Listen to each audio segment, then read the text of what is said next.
just start. Let's make it short. Welcome. We're here for the Javier Mendez podcast before Coach Javier heads out to Dubai and Abu Dhabi and another long trip. You're just like the fighters now. The moment they win, they're gone. Do they get on the plane right after the fight usually? Not right away, but the majority of them are leaving. Yeah, they'll be leaving tomorrow morning. Yes, I believe tomorrow morning they're headed off. I had spoken to Habib and he mentioned that they were all leaving tomorrow morning, and they'll all be home probably Tuesday, because the amount of time it takes from here to there. So is it a longer flight to Dagestan than Dubai, or shorter? Yeah, shorter. If you go direct, and I don't know how they're going, they may make a pit stop here, and then who knows. I don't know what their agenda is. There's a lot of ways to get there. Yeah, a lot of ways to get there, but it's shorter if it's direct. Yeah, direct flight from San Francisco to Dubai is 15 to 17 hours. So direct flight from here to Russia, direct flight, it's shorter, but I don't know if there is a direct flight now, because with everything is the way it is, so I don't know if there's a direct flight or not. They've reshuffled airports, Hav. If you want to go somewhere, it ain't like it used to be. You can just live one place and get everywhere from one place. Now you're like going to go to two other airports. But, correct. Yeah, it's all difficult, very difficult. Well, I know we're gonna talk about the UFC results. But also, I know that the Dagestani brothers, Umar, Usman, Islam, all out here at the same time. It's nice to see them all together. And you're the only coach in the history to have two lightweight champions in the same photograph and champions at the same time, and both having defended their belt in two different divisions and two different companies in the history of mankind. So congratulations to that. I just thought about it. Yeah, well, it's not a sure dog stat, but it's a stat. I didn't even we won. Let's go on to the next one. We won. Let's go. We won. I'm not here to collect the accolades, or I'm here to help my guys win and make the most money and the best possible scenario financially for their families and for my family. I'm here for that. And if it means accolades means more money, which they usually does, then the more accolades, great, no problem. Let's go. But the most important thing is winning the fights, not looking for the accolades, looking for winning fights. Well, I mean, statistically, I know I'm on a tangent, but statistically, think about it. The only coach in the world in the history of mankind ever, that's more people have won the lottery. So congratulations, man. That's a crazy statistical number there. Well, but I never won a lottery, so. Would you trade? Maybe? If it was for that $1 billion, the one that big old giant lotto, yeah. Think of all the lives you would change with that kind of money, all the people you would help, all the happiness you can bring. Yes, I would trade for that kind of money, because there is a point where you would do something, because what I would be thinking, if something like that was bestowed upon me, winning a lottery, because what did that guy win? 1,200,000 or something like to 1,200,000,000, something like that. The guy won that. If I got something like that versus my accolades, I'll take the money, because all the help I could do with that money would be much, much more appreciated by people, would be warm my heart more. I would be more proud of the fact that how many people I helped with that kind of money versus the accolades. Accolades, who am I helping with? Some motivation, some. But when you have money takes care of a lot of things. Like what Mr. Beast does. You showed me Mr. Beast, right? You showed me what the guy does, how he had given 1,000 people the privilege of being able to see. Those are the kind of things. Their vision, gave them surgery. Yeah. People that were within that spectrum of needing surgery, couldn't afford surgery, had the surgery. All of a sudden, now they could see. Before that, they were basically not blind per se, but they couldn't see well. And to be able to give them that clarity. I know I had LASIK surgery, in 2020, and my eyes are still holding out. So I know what it's like to be on that table, not that table, but be under the ophthalmologist, and he just zap like that quick within 2 to 3 seconds, zap. Then goes to the other eye, zap, and then you're saying, "What the hell?" I could see. My eyes were bad, but not that bad. But all of a sudden, I could see. I can read things. I could read the signs. Before, I couldn't read nothing. So I can understand that. So I'm just saying, yeah, my accolades for that kind of money that would allow me to change so many lives, I would, because I'm looking at what good I can do with it. What good can I do with what I've accomplished? All my accomplishments, they didn't come with money. So, all I The can best do you is can be is a encourage. great role model, and there's people that don't do that, so you're one of the few. So I think that's my thoughts on it. You're a great role model, and that's why the people come to the channel. They're inspired. They want to hear, and they want to see what it takes. They want to be on the journey with you, like watch your fighters grow and watch you grow. And I think that's why people tune in. It comes from love. It comes loving what you do and wanting to help these young kids, become men and become, some wealthy men, some able to provide for the family. Otherwise, correct their mind, make their mind strong, make them strong in business. Knowing that they can accomplish anything. Because the one thing we all know, being a fighter, it takes so many sacrifices, so many selfless type of things that you do that you know what it's going to take to succeed, and you have to be selfish.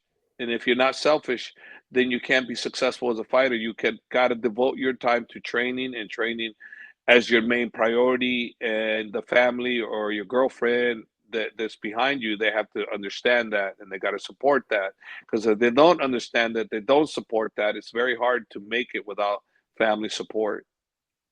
Well, it's like Coach Khabib. He's back there for his family. He had to get it in. He had to get that family time in. You get to be around your family most of your time that you've been coaching, most of the time.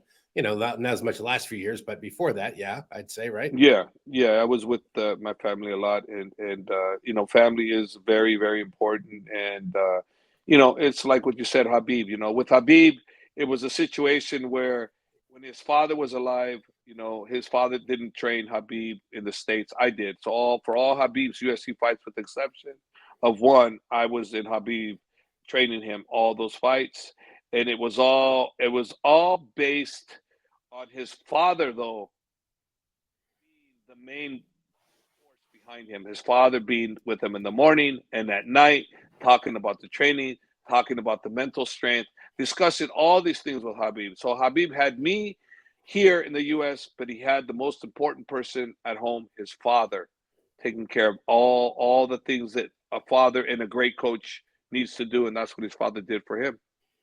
I mean, think about the time. Like, he would spend at least 3 to 6 months with you per year, right? 3 to 6 months with you Yes, per year was it yes. almost a decade?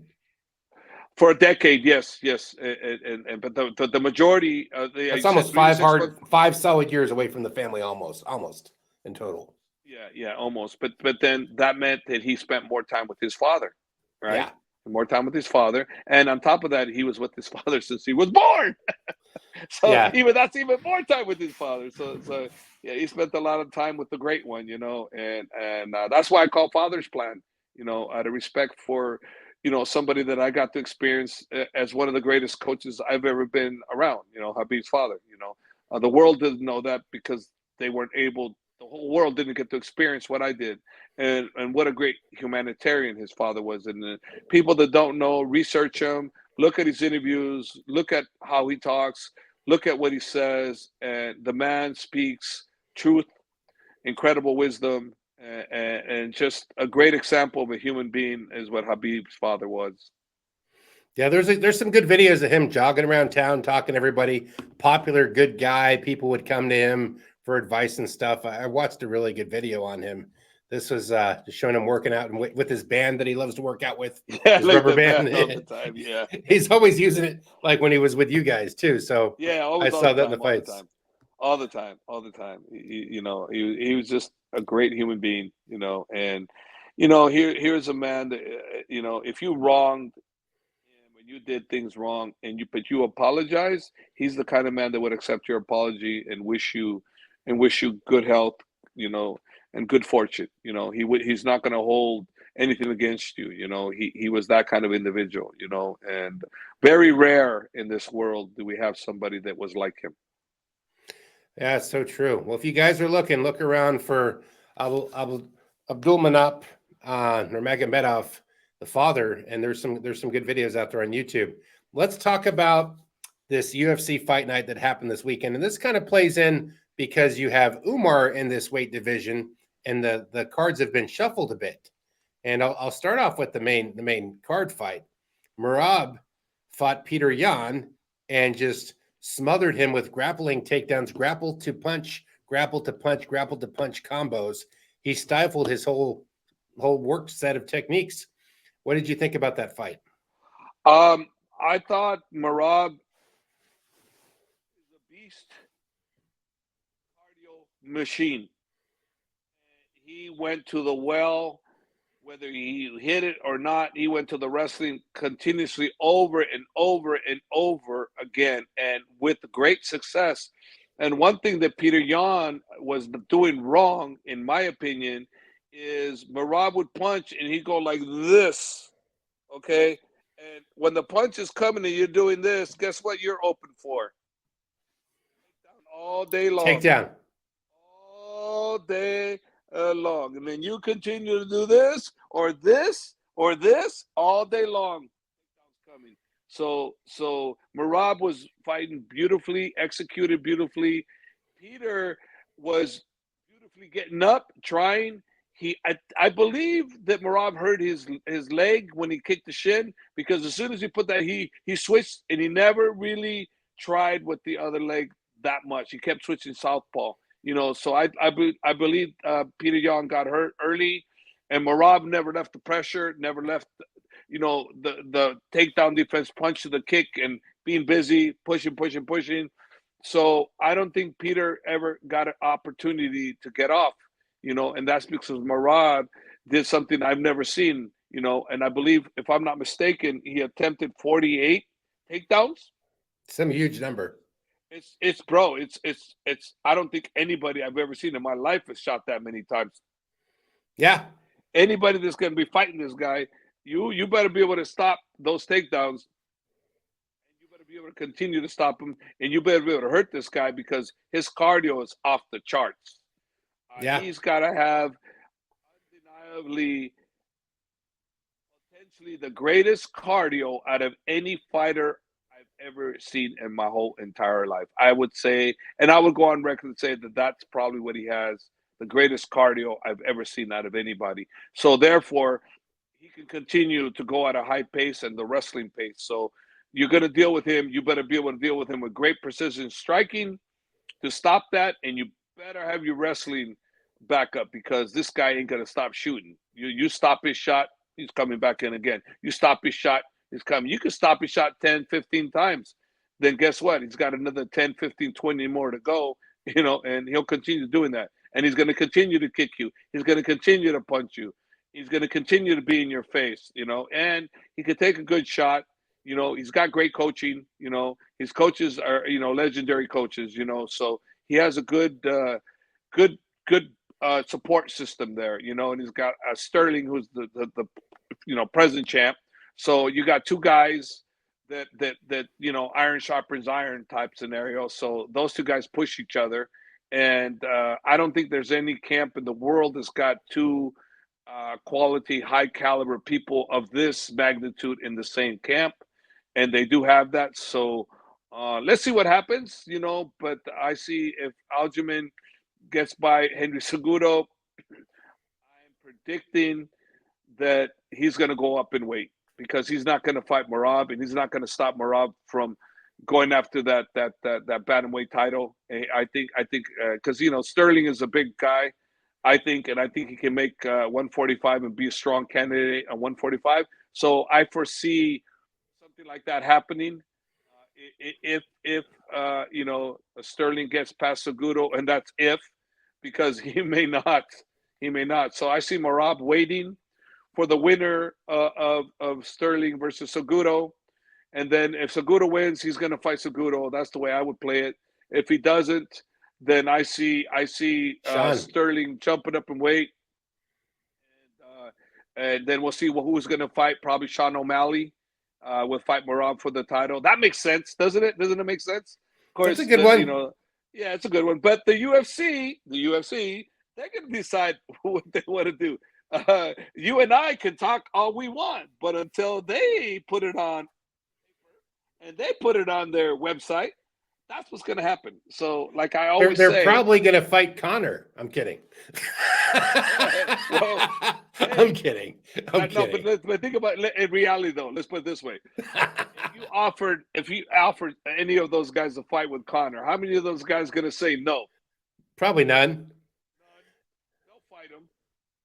They don't care. They don't care if they give Connor the advantage on weight because they want to be on the Connor show. No, they're never going to make that kind of money fighting whoever they want to fight. Not going to happen. You fight Connor, he's the whale. You make a lot of money. So, yeah, you want to fight Connor. Yeah, absolutely. Whether they win or not. But, I don't put nothing past the Merab kid. Don't, about as far as who can beat, don't put nothing past that kid. I mean, he's capable of doing so much, because his energy level is off the charts. Off the charts. Never seen anybody with that kind of energy. Never. I mean, Cain Velasquez was a heavyweight, and he was unbelievable. Cain's still the greatest cardio machine in the heavyweight division. But Merab, I think, out of all divisions, takes it. I give him number one out of all divisions. I've never seen anybody like that. And his fight with Peter Yan was so fun to watch. The transitions, that from punching to the takedown, the reversals, and Peter Yan continuously keep getting up, continuously trying. It was a fun fight to watch. It would have been nice to have seen Peter win because I do like him, but the person deserving the win was the guy that won, shut him out, 5-0, Merab, 5-0, shut out. But also in the same division, Saeed Nurmagomedov fought Jonathan Martinez, and Saeed doesn't train with you guys, right? He's not part of. No, he doesn't train with us. A lot of people going, "Oh yeah, he's Habib's cousin." No, he's not. He has the same last name. At this point, the name Nurmagomedov. I mean, if they're in the AKA and they're named Nurmagomedov, good chance they're related, possibly cousins or relatives of the same last name. But it's almost like having the last name Smith in the States, I guess, at this point, right? Well, there's three. There's Usman, Abu Bakr, and Umar. Yeah. Only legit cousins of his. That's it. There's no one else. So anybody else with the last name that's fighting, they're not Habib's cousin. There is one other one, but he's still in the process of improving. So there's one more cousin, but he's not in the big show, any big show just yet. Now, also in the same division, this is Umar's division we're talking about. Jonathan Martinez gave a hell of a fight to Saeed Nurmagomedov. What did you think about that fight? Well, this is what I'll tell you what I thought about that. I seen the matchup, and I said to my friend, one of my good friends, Roger Pollock, was here. He's one of the biggest builder in Idaho for like 2 years in a row. And he was here, and I said, I looked at the odds, and I saw Nurmagomedov being the favorite by like 3-1 or something like that. And I said to him, I would take that bet. I would take Jonathan Martinez on that bet. That's a bet. That's a worthy bet because we fought this kid with Alejandro Perez, and I saw how good this kid was, and I knew how good he was because we fought him. So I told myself, this kid ain't quitting. He's good everywhere. He's got a great camp behind him, and I said, I would put my money on Jonathan Martinez for that kind of money. If I'm a betting, I never bet one time on the fights, but if I did put money, I would put money on him. I thought that was a great bet, and I was right. Everything I said I was correct on. It was a great back and forth fight. Martinez proved he's a contender in the bantamweight division, and he's someone to be respected and someone to look out for. He's no easy win for anybody, and don't be surprised him climbing up the ladder even higher because his opponent was 17-2 if I'm not mistaken. Yeah. And now he's 17-3 because Jonathan Martinez is that good. Yeah, Martinez is going to be in the top 10 now, I think. Oh, I think he's 100%. right up there. Yeah, that is a tight division. I mean, Umar's got a lot of guys in there, man. A lot of different competitions to deal with. You got Sterling the champ, you got Henry Cejudo, you got O'Malley, got Peter Yan still, you got Merab, Jonathan Martinez comes into the fray.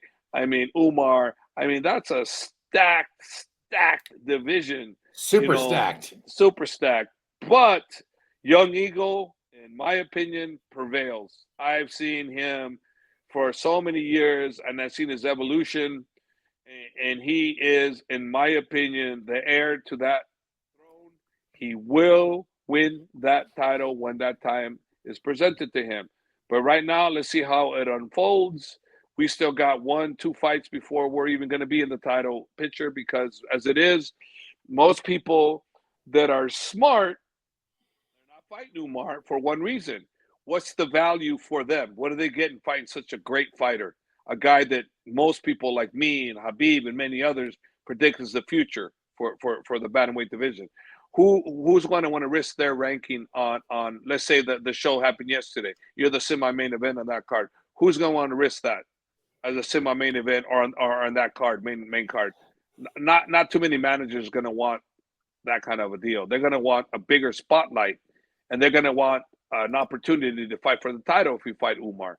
So that's where you're having a problem, because Umar is that good. His last fight even proved to everybody that, no, we don't want this kid. But remember, this happened to Islam too.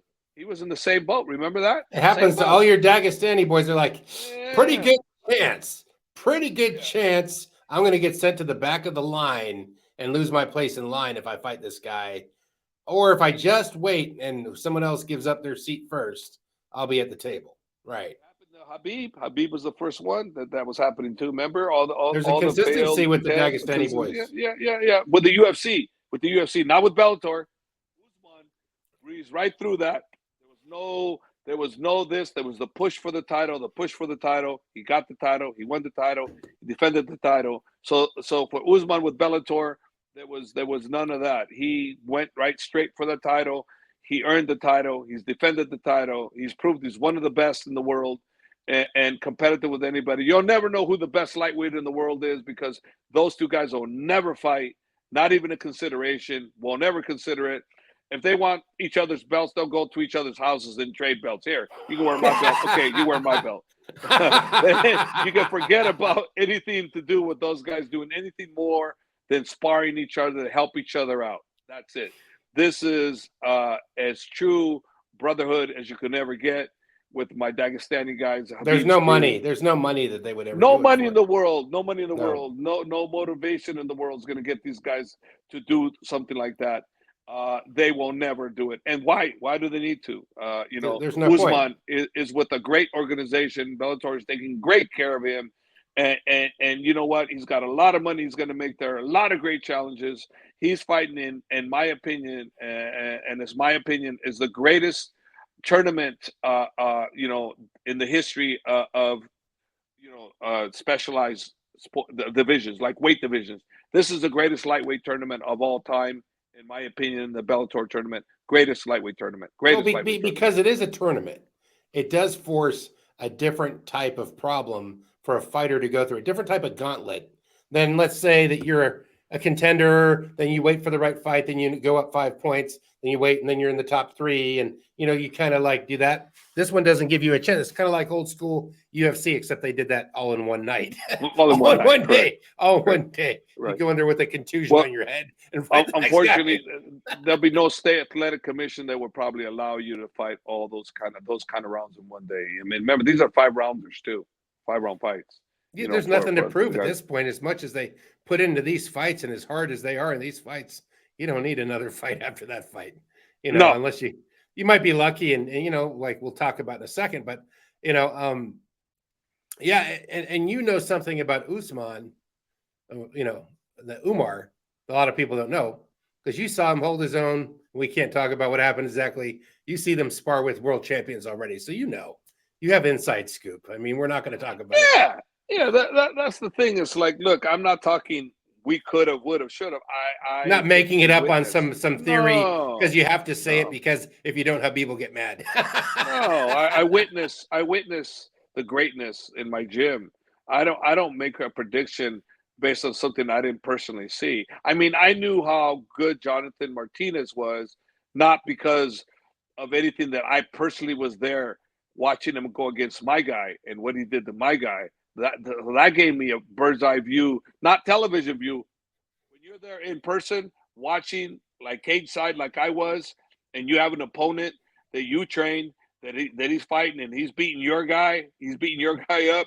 You know what you're looking at. And Alejandro Perez is no joke. And Jonathan Martinez pieced him up pretty good. So I knew how good he was, and that's what gives me the edge. Is I was there in person, and I had someone to gauge it with. You understand? Like if Yeah, I would have saw Jonathan Martinez fight somebody else that I didn't train, then I really don't really know. I could just be like any other guy thinking. But I was there when he fought my guy, and I know how good my guy is. So therefore, I know how good Jonathan is because of what he did to my guy. well, for me, having been in your gym, having filmed these guys a ton and watching them, I know the difference between, and I'm not putting down any of your fighters, but like I knew the difference between Islam Mamedov and Usman. I know the speed difference. I knew, because to me, I believe that Islam Mamedov won the fight against the guy that Usman Benson, just beat, Benson Benson, Henderson, yeah, right? yeah. I, I I thought he believe won I too. believe he won that fight. It was very close, but I knew It this was very fight wasn't. close.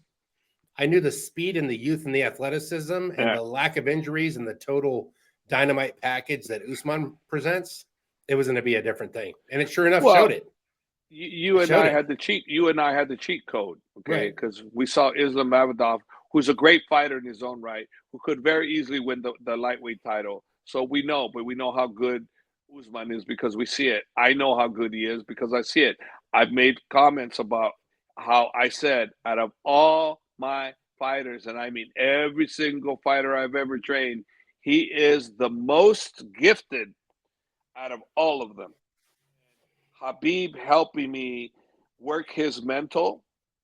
He is got the whole package, and he's 24 years of age. He's one of the youngest heavy lightweights, or one of the youngest champions in the history of the sports, of MMA. Okay, was with John Jones? Was he 23 or 24 when he won? I don't remember. I'll look it up. John Jones was he was pretty young. John I Jones think he was was 24, I think, or 23, 24. I don't think he was 21,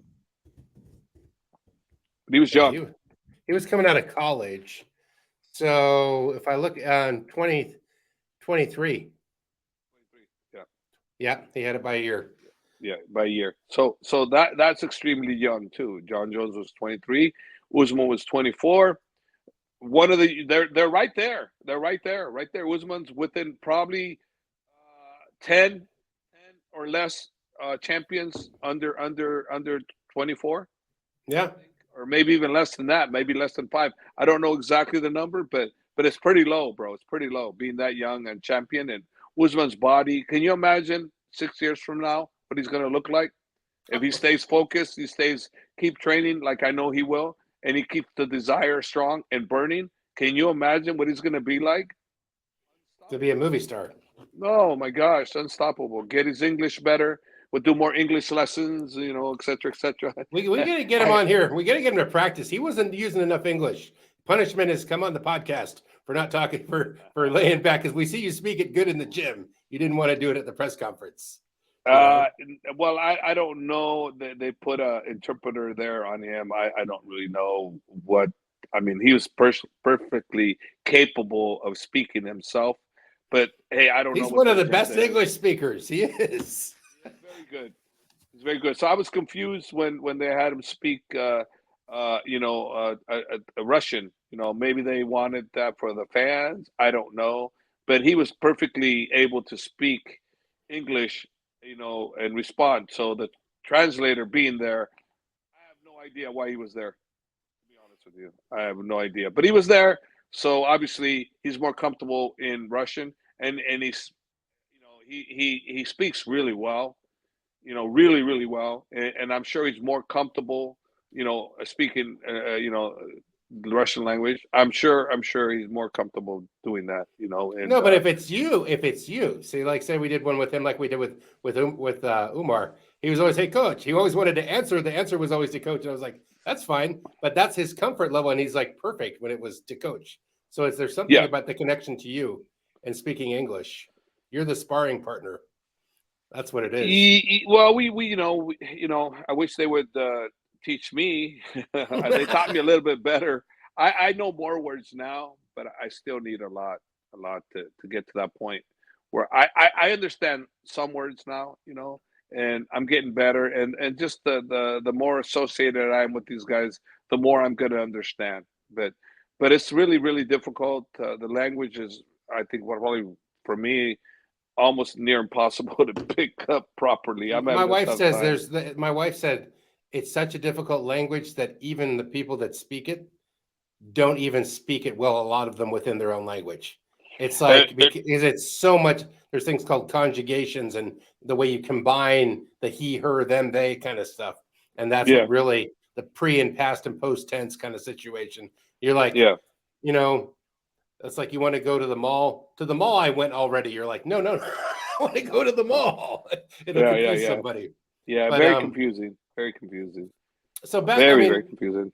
we did bounce. I mean, we could talk about the Volkov fight. I mean, he was dominant in that fight on UFC against Alexander Romanov for heavyweight. Uh, Honestly, that was one of those. I punch you straight in the face. I beat you up. You tell me what you said earlier. That I was like, okay, go ahead, go to No, that I was replay. too mean because I'll never live it down on the internet. I can't Come say it on, up. be brave. You're gonna get a little bit No, of. me being the Come big on, let me chubby hear you guy, say it. knowing being the big chubby guy, knowing I can't get out of the way. I know the other guy probably felt the same way when Volkov's coming at him like a big monster, and he's like, "Oh no!" I mean, that's the way it came to me.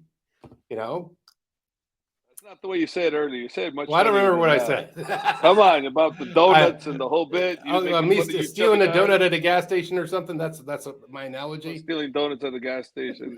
Hey, I'm a chubby guy too, so I'm not one to talk. I keep thinking it's temporary, but who knows? Maybe that magic pill will come out. Hey, I'm thinking my fat is temporary too since I retired from fighting. I'm thinking, oh, it's just temporary. I'll get back to work next week. Well, The pizza man keeps keeps happening. delivering pizza. I tell him Yeah, no. yeah, yeah, yeah, yeah. Hospitality is just too great, and I'm taking off to Dubai this Tuesday for 6 weeks, and the Maldives and the whole bit. So let's see how thin I come back. If I come back thinner, I don't think so. They're going to put you So on a nice diet out there. yeah, well, actually, it's during Ramadan too. So there is a good possibility that a lot of my friends, they won't be eating, so that'll probably morning, early morning, or late at night, right? So there Yeah. won't be any. I won't be having any afternoon anything, and I don't Yep. wake up early in the morning, so it might work out great for me because I'll only eat once at night. I might snack on something here and there, but I'll be eating at night with my friends because they're not going to be eating. All my friends are Muslim in Dubai. There isn't one, maybe one that's not Muslim. Everybody else, that all my and we're brothers. It's more of a brother thing. It's not a friend thing, and it's hard for me because in the States, my whole life I say friend, but over there we're brothers. And that is the terminology used as a great friend. It's a brother, and I have a lot of brothers there, so I will have. I will have a lot of fun meeting with all my brothers over there. That's cool. You're going to the Maldives. That's supposed to be Yeah, beautiful. Beautiful. yeah, it's the first time I have Infaz and Doc. We're gonna do a business together in the Maldives, and I'm going over there to that. And then my great Habibi, I call him my Habibi, Fuad Darwish. He's the president of the UAE Warriors, and Abdulmanap, brother Abdulmanap. I look forward to seeing him. He is a great man, and he does great things. And the president of the UAE, and he's a great man himself. I met him. I don't know him, but I met the president. And I look forward to seeing a lot of friends. Sheikh Tarek, from Sharjah, he's a brother, and I look forward to hanging out with him and sharing wisdom with him. He's an incredible, humble man, and with a lot of wealth, a lot of wisdom, and great training. Great training. I trained with him and his son, and it's really cool. Really cool. I look forward to seeing them, and the Crown Prince of Al Quaim. I'm looking forward to seeing him when I get down there. That's another deal for me that I'm looking forward to. And of course, Ahmed Jabber, him, he's such a great man, and from Dubai. I've seen him many a times who allows us the use of the Crown Prince's gym in Dubai, which you've been, and that's second to none, Beautiful. nicest gym ever. So I'm looking forward to all of that. That's going to be a great trip. Yeah, it's Yeah. like, and the funny thing is, you're escaping the nasty weather of California, said nobody ever. But right now, the weather's pretty nasty in California, so it might be welcome to get the heck out and go over to the nice weather out in Dubai. Finally, Well, I think. it's that plus the fact that I get time off. My guys are all in Ramadan. None of my Dagestanis are fighting, and here at my gym at AKA, I have Ron Kessler, who's really the head coach of the AKA team, and he does an unbelievable job. And I'll actually be seeing Ron Kessler in Abu Dhabi because we got Mohammed Alarak, and he's going to be fighting. He's from Kuwait, but he trains with us. He'll be fighting there on March 19th for UAE Warriors. Mr. Fods, the president of the Warriors, and I'll be there with Connery and Mo with Ron Kessler. So I'll also be working on top of everything else. I'll be working his corner, which I look forward to. Mohammed is definitely a star that Kuwait is going to be very proud. All the Arab nations are going to be very proud because this kid's going to be a superstar. Some people did mention him when I did a live chat. They're like, yeah, he might not know, but he's really famous, very popular with the people in Kuwait. Like he might not be aware of how big his name is over there, is what they Maybe said. not, It was a Kuwaiti person that mentioned this. Yeah, he's going to be a superstar. That's superstar, cool. And when that time comes, yeah, I don't know about it, but when that time, he's not ready for that time yet. But soon, Muhammad would be. I call Mo. Muhammad's his name, but I say Mo. Mo will be. I like him because he's a judo guy. He's a judo guy. Yeah, but he's everything. Now he's everything guy. Now he's a judo guy. Complete chess player. He knows how to play chess, and he's young. He's only 23 or 22. He's 23 or 22. He's young. He's 4-0, gonna be 5-0. Before you know it, he'll be 10-0. Before you know it, he'll be in the UFC. Before you know, the whole world will know him, and the welterweight division will see a rising star from Kuwait. And that's what's going to happen with Mo. Now let's talk about Bellator. Did you have a full clean sweep on that card, pretty much? No. Oh, one guy didn't. I was like trying to remember who didn't win their thing, but you had 1, 2, 3. Huh? Tony Johnson did not win. He fought a really tough guy. Guy broke his arm in the second round in 2 places. He had a tough time. Theo Haig was the first fighter on the card. He's homegrown, from amateur to professional. It's his second pro fight. He did fantastic. He fought Dave Terrell, black belt, and Theo hurt his leg really bad days before. I don't know what had happened. He doesn't know what happened. He's got to check it out. But he could hardly walk. I didn't see his fight, but he actually fought Dave Terrell, black belt. I had mentioned in another podcast, super hard to do, but Theo managed to guillotine, a good black belt, and according to Theo, he said that his opponent underestimated him, and that just goes to show anybody, don't underestimate anybody, no matter how good you feel you are. You gotta train properly for everybody. So Theo Haig definitely won for my gym. The other one that was with us, but he's not with us anymore, he's with Texas, is Laird Anderson, and he finished his guy real quick. I didn't see the fight, but he's another promising fighter, good-looking fighter. Look out for him. He's exciting to watch. He's 3-0, 3 finishes with Bellator. Expect more from him. And then Tony Johnson fought for my gym, and then Enrique Barzola. Enrique had a great fight. He finally, I mean, he grinded that fight. That was a cardio fight right there. Yeah, Enrique's a grinder. Enrique, he basically pushes and pushes, and he did fantastic. Yeah, he got the win. Great. And he was mentioning very happy to have worked with Kane this time. He felt like Kane gave him the confidence. Yeah. Get the confidence, and fought a good fight. He fought smart. He started off a little rocky, but he changed midway, and then he did fantastic. You think it's like the coaching and the coordinating the corner with him, like getting it all to synchronize? You'll see the steps of improvement quick to better, because he always shows great potential in a lot of his fights that he could have turned around, I think, in the past. Enrique is 3-0 with me in his corner. Yeah. He's 0-2, me not being in his corner or training him or being there. My feeling on him is I came to watch him. My son Jeremy, who's a coach now for me with the team, he's got a lot of fighters that he's working with, and he tells me that Enrique doesn't look good, but he knew that when I got there, I was straightening him out. So once I came back from Australia, I looked at Enrique. I saw what he was doing. I corrected everything. We worked on everything. He did great at the end. So I was very confident if he executed the way he was doing in the gym, he was going to win that fight. He worried me because he started off slugging it out. And I'm like, oh, no, not good. He changed, corrected it. Fantastic. And then it's like you saw the fight. You're seeing the buildup for this tournament of all the lightweights, all the people that Usman may or may not face, depending on who beats who. And there were some competitive guys below him. That ended off in a weird ending there, where the guy got hit in the stomach, and that may be what stopped him. And then his foot dragged down and hit him in the groin area, but like kind of a drag, not a kick.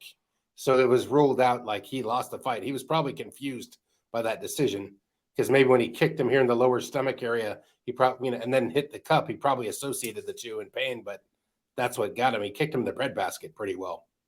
No, he broke his rib. He did break his rib. Yeah, it's a KO. KO. It was a broken rib. I did not know that was a broken rib. Oh, broken rib. Yeah, he broke his rib. The kick broke his rib, or separated his ribs, torn cartilage, whatever you want to call it. That was a KO. You don't want to fight with that. You don't want to fight with that. No, he couldn't fight with that. It's not that he wanted to fight. He couldn't fight with that. No. He was done. He was finished. But I thought he was trying to squirm out of the fight and claim as a low blow, but it wasn't. He didn't know how to describe the injury to the ref. He didn't know how to describe it, but he was out. He was out. There was a rib shot. The thing is, Jason Herzog, if I'm not mistaken, that was the ref, right?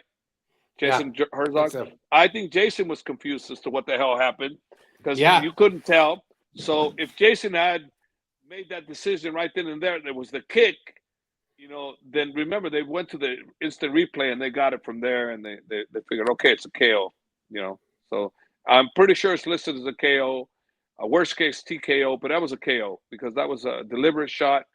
It separated his cartilage or broke his rib, one or the other. Regardless, the kick is what did the damage, not a groin. There was no way that was a groin shot. That slid down from the top down. That was in the top up. So there was no way in hell that would hurt the groin. Zero chance. Yeah, that was an interesting shot.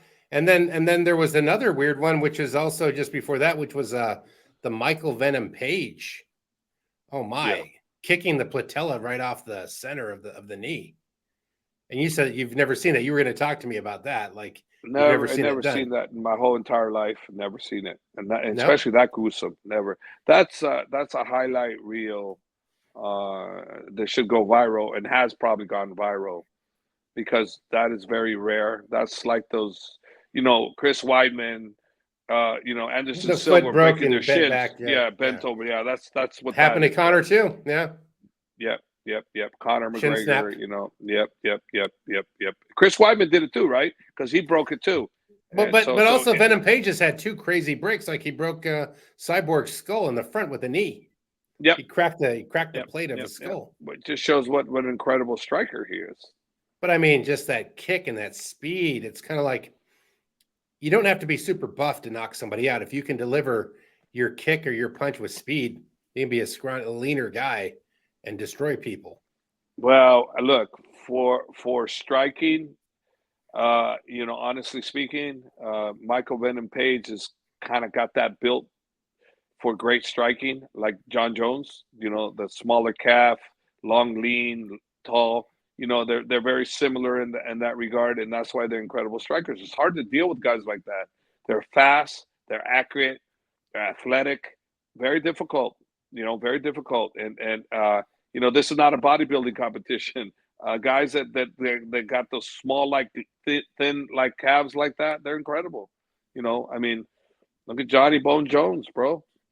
Michael Venom Page similar, but the thing is that Venom Page doesn't have the wrestling that John Jones has, but he's got incredible striking. Yeah. No, Michael Venom Page is impressive. It's like watching something. You're going to see something new every time he goes out. You're going to see something you never saw before with his performance. It's like a breakdance fight or something. It's wild. He's great. He's a great fighter. And speaking of great kicks, of course, your own champion Usman. Did that surprise you how quick that happened, or did you think it was going to go a little longer before he got him to the ground and he was striking on Benson? That kick did it. I prepare for a 5-round fight. I don't care, and you're fighting a legend like Benson Henderson. You have to give him the utmost respect, and you better prepare for 5 rounds, because if you're not, you're going to catch yourself going, "What the frick? I didn't expect that." Benson Henderson is to be respected as the world champion, legendary fighter that he is. He's a WC champion, UFC champion. He's fought the who's who of who in that division, and he's beat the who's who. He's lost to the who's who, and now the torch is turned over. Who knew he was going to retire? I don't think anybody knew he was going to retire. I think that I know that Scott Coker wasn't prepared to hear that, because I met with Scott this morning, and he said that he did not know that Benson was going to retire. I don't even know if Benson knew he was going to retire. I just think that his comment was 4 fights. Whenever I lost, I was going to quit, and good for him. He left with the respect of everybody. He's accomplished much. He's a great guy. I wish him nothing but the best for him and his family. Yeah, Benson's always had a good personality. He seems to be a level-headed, nice guy, and a great champion. Much respect to him. You've seen the kicks, you've seen the speed. I mean, watching that replay, how quick Usman kicked him in the face and fell down and then was back up in one motion. That blew me away. That was like acrobatic. Well, athletic ability. I've said it many years ago that Usman is the most athletic fighter I've ever trained. Yeah. And I meant it, and he's proven it. I meant it. He's proven it. And now people are going, well, Mendez did say, and I did. I said it many years ago. I said it. He's super, super athletic, most athletic fighter I've ever trained. What I needed from him, I needed Habib to help me with his mental. And Habib and I have both been on him, on his mental, and we've had great success, because I told Habib that I need you. I cannot do this without you. Without you, I cannot make him a champion. I need you to help me with him on his mental. I don't need anything else from you, but I need that. And Habib goes, okay, coach.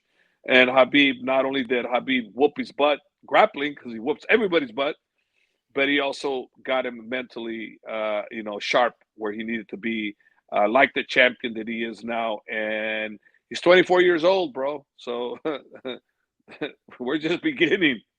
We're just beginning. He's 24. He's got a good 6 years before he's 30. And who knows how good he's going to be then, or if he even will go to 30. He's going to be, in my opinion, so well known. He's going to have so much money that he's gonna ride the boat however he wants to ride it. He can get off, stay on, ride the shore, keep loading that boat with no money that he'll be making, or he can, do what they all do. The smart ones do. They use that money, they parlay it into business ventures that take care of their family, and that's what the smart ones do. Usman comes from that line of smart fighters, and Habib is an example, and he's going to use his money wisely. I wouldn't be surprised if he already has some businesses now. I don't ask him about those things. We don't really talk about that. We just discuss fights and friendships or that type, but it's not about, what do you got? What do you drive? No, we don't talk about nothing like that. It's all about having a great time with each other, et cetera, et cetera. Well, I saw they were sponsored by San Francisco Cadillac was giving them a driver while they were in town. That was really cool. Oh, I didn't know that. The car that I saw them put it on Instagram. I think Abu Bakr, and then they even had like Islam show up. They had him like showing up like Islam over there. They were like really proud to have them affiliated. So that's a nice thing that they recognize that they have local people that really love them in the San Jose, San Francisco area. Hey, they're loved by everybody that knows them, loves them, and I love these guys. I mean, I've never had as much respect and love for any of my fighters as I do collectively with them as a group. I love all those guys. Habib's my boy. I love him to death, but all the other guys are right in that same group, and I love a lot of my fighters, but those group, I love every single one of those guys. It is interesting to get them at this part of your career. You're like, it keeps getting better. It keeps getting better, and I've been very fortunate to have had Habib in my life because he's brought over the talent that was already there. I just been lucky enough and fortunate enough to be involved and to be recognized with these kids, but these kids were going to be stars with or without me. I just happen to be the person that's there, this given this advantage, and it is an advantage, it is an advantage. These kids are talented from they were little kids. They were trained by Habib's father, and I'm receiving and getting the props for what the great father has done, and I'm never going to forget that, and I'm always going to give the respect where the respect is due, and Abdulmanap deserves the respect, and father's plan will live forever, and the legacy of Team Habib and me, any of the guys I train from that region, it's always going to be father's plan because they're from him, not from me. I've been given the torch, but the torch was already lit before I even came on board. That's true. So we were going to talk about it. We've gone here, and I know you're going to get going to Dubai, and it'll save us something for us to talk about while you're there because there is the upcoming card, March 18th, and that's 5 days away. So maybe we could do some for then, unless you want to talk about it now. Edwards versus Usman 3. Let's save it for then. We'll save it for then. We'll do it then because once we watch it, that's going to be very interesting to see how that's going to go. We're going to see whether Leon Edwards has improved and can enhance his performance from the first one. My gut feeling is yes. And can we see Kamaru make adjustments from what he did wrong in that fight, the second fight? And I'm going to say yes, because Kamaru is a true professional. And I'm sure he's going to fix his mistakes. It's going to be a different fight. I personally don't know how it's going to go. I'm slightly favoring Kamaru, but not favoring Kamaru as big as I did the first time because, Leon's getting much better. Yeah. He's got a combination. He figured out the combination lock on the second fight. Yeah. But it doesn't mean but also at the same time, I think Usman knows what to look out for now too. So, and not to ever let out the foot off the gas ever. Let's see what happens. That'll be pretty exciting. We'll have a safe trip. Have a great time, Hav. We'll get this out here. And looking forward to our next show, buddy. Yep. Deal.